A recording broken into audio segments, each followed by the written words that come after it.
Hello, I'm Sean Brim. I am Jasmine Ross. I'm Sultan. I'm Chu Ji. And we are the Launching Wolves with our precision launcher. When you start any project, you go through many phases in the design cycle that will help you reach a more efficient and powerful project. The first thing you have to ask yourself and your teammates are, what is our goal and what kind of constraints are we under? Our main goal of the project is to build a precision launcher to hit a goal at 30 feet. So it seems doable, but there are a lot of constraints. The first constraint is that the launcher has to be powered by only a 5-pound weight. The projectile has to be made of foam-like material no more than 5 inches and no less than 0.5 inches. Constraint number 3, the launcher has to fit within a 4-foot cube. Only human intervention is the load and release of the weight. Constraint number 5, the launcher must have only 2 energy transfers. Constraint number 6, the launcher must be loaded and released within 30 seconds of setup. Constraint number 7, we only have $40 to spend on the project.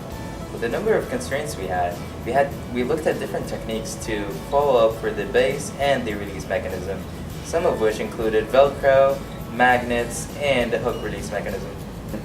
After realizing our time and financial restraints, we decided to use a slingshot method approach because it would take less time and we could find more accessible materials. Designed a simple 4-legged table shape and had our mechanism resting on a 27-degree angle. Everything was built using wood, nails, and wire.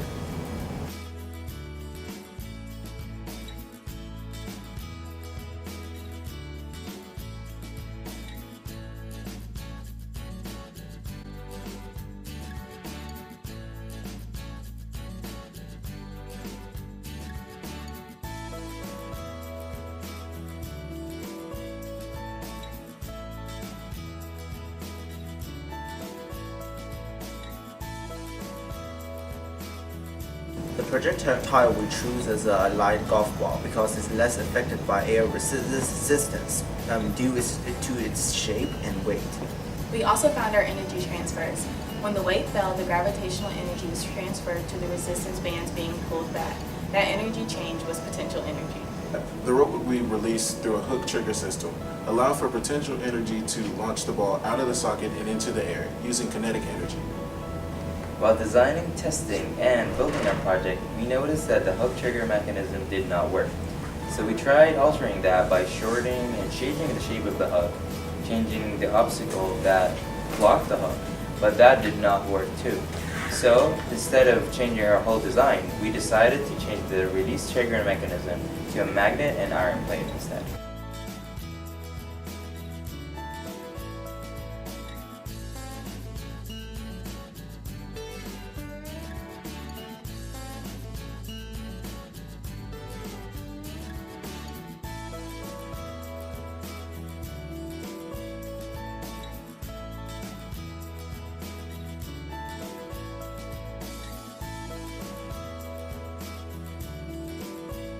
So the process was the same, but after the weight was dropped, the force between the magnet and the iron plate will become decreased. So eventually cause them to separate and the ball to release. We have the precision launcher right here.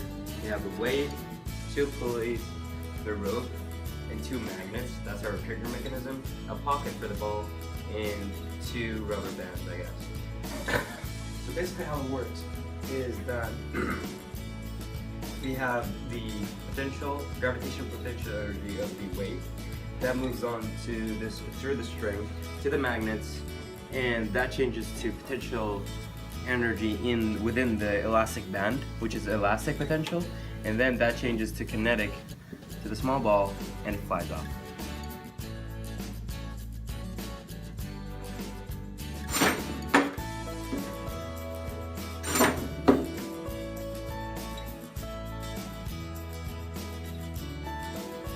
When we realized that this method worked, we did a lot of testing to see how we can improve the distance that the ball traveled after it was released from the pocket. It was hard getting any luck, and Fed was approaching set.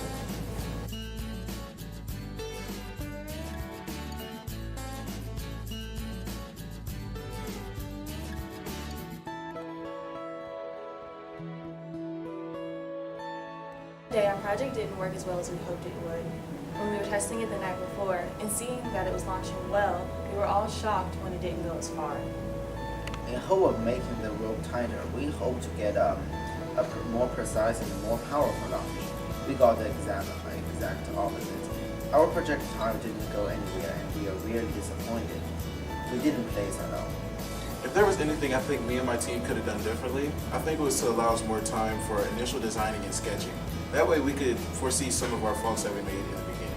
Moreover, if we had started earlier, then it would have allowed more time for us to make a prototype. And if we would have done that, we would have had extra trials and more troubleshooting, which would have been better for the group. My advice to next year's freshmen is to always start early, make good use of the craft shop, and don't be afraid to ask questions. The people there would help you with woodworking and all mailing and stuff like that. And lastly, I would say work as a team and have fun.